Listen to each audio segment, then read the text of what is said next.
APS Rathore Dilip দা আমার সঙ্গ দিয়েছে। আমি আমার নেতৃত্বের প্রতি কৃতজ্ঞ যে তারা আমার উপর আস্থা, বিশ্বাস, ভরসা অটুট রেখেছেন।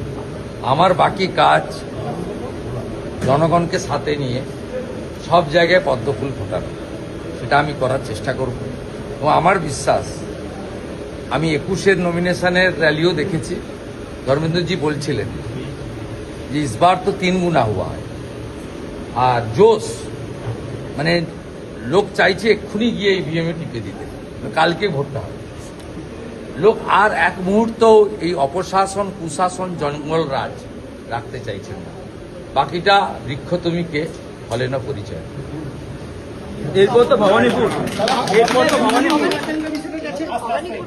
এরপর তো ভবানীপুর।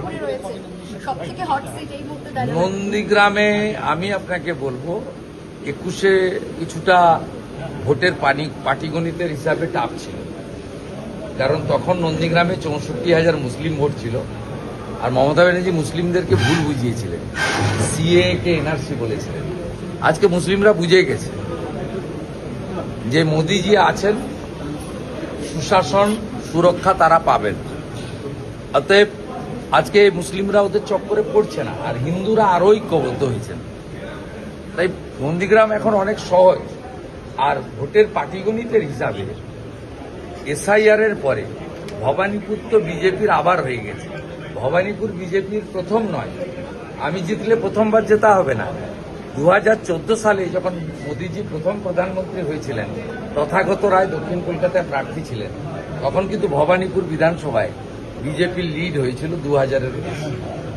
অতএব ভবানীপুর বিজেপির চুরি, চাম্পারি, ছাপ্পা, অবৈধ অনুপ্রবেশকারী, মৃত ফেক ভোটার দিয়ে মমতা ব্যানার্জি ভোটে জিততেন, যেটা এসআইআর এর পরে সম্ভব নয়।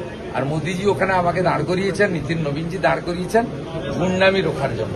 23 তারিখ পর্যন্ত নন্দীগ্রামে থাকবো, রাজ্যেও থাকবো। 24 তারিখ সকাল থেকে ভবানীপুরে থাকবো। 29 তারিখে মমতা ব্যানার্জিকে হারানোর কাজ শেষ করে তারপরে স্ট্রং রুম সিল করে ভবানীপুর ছাড়বো। 4 তারিখে দেখা হবে। আজকে নমিনেশনের প্রস্তাবকতা ছিলেন শহীদ পরিবারের সদস্য, শহীদ পরিবারের অনেকেই এখানে উপস্থিত ছিলেন। দেখুন, আমার প্রস্তাবক হিসেবে আমাদের নিশিবাবু সহধর্মিনী দিদি এটা নিয়ে 5 বার হলেন, 9, 14, 16, 21, 26। শুধু তাই নয়, আমরা ভগবান বলে মানি যারা তফসিলি জাতি। আমার নমিনেশনের সেটে প্রত্যেকবার একজন তফসিলি জাতি থাকে। এবারেও আমাদের নন্দীগ্রাম 1-এর কৃষি কর্মাধ্যক্ষ সাহেব দাস আছে। ও আমি কৃতজ্ঞ শিডিউল কাস্টদের কাছে। 2021-এ আমি নরেন্দ্রজি জানেন আমি জিততে পারতাম না।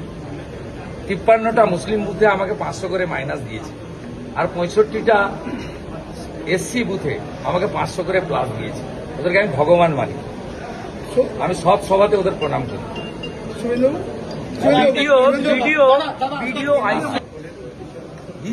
বিজেপির মানেই পশ্চিমবাংলার রিপোর্টাররা জানে না। BJP at the end of the day we all are BJP, we all are Indian. BJP জানেন না কত মানে শৃঙ্খলিত একটি পার্টি। যা নির্দেশ দিবে দিলীপ বাবু যেমন পালন করবেন, শুভেন্দু অধিকারী তাই পালন করবেন। জানেন না বিজেপি সম্পর্কে একটু আপনাদের জানতে হবে, পড়াশোনা করতে হবে।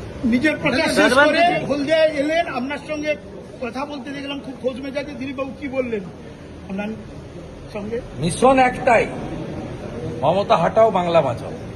কোনো দুটো মিশন নেই। মোদিজির হাতে বাংলা তুলে দিতে হবে। ডক্টর শ্যামাপ্রসাদ মুখার্জি বাঙালি হিন্দু হোমল্যান্ড দিয়ে গেছিলেন, মমতা ব্যানার্জি জামাতিকরণ করছেন। বাংলাকে বাঁচাতে হবে। চাকরি, শিল্প, কৃষকের সম্মান, সর্বোপরি ধর্ষক মুক্ত বাংলা। আরজিকর আর না, আরজিকর আর না, সন্দেশখালী আর না, সন্দেশখালী আর না।